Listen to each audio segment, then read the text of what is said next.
আসসালামু আলাইকুম রহমতুল্লাহ।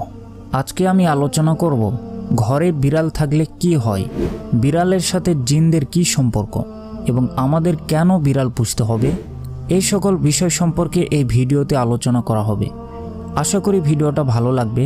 তো চলুন আর কথা না বাড়িয়ে শুরু করা যাক।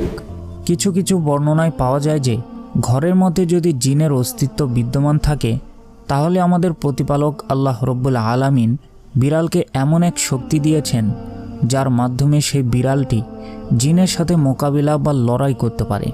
আরও ভালোভাবে বলতে গেলে ধরুন আপনার ঘরে একটা পোষা বিড়াল আছে যাকে আপনি খাবার দাবার দিয়ে লালন পালন করেন। তো ধরুন হঠাৎ করে একটা জিন আপনার ঘরে প্রবেশ করলো আপনার কোনো ক্ষতি করার জন্য। সেই সময় সে বিড়ালটা আপনাকে বাঁচানোর জন্য জিনের সাথে লড়াই করবে।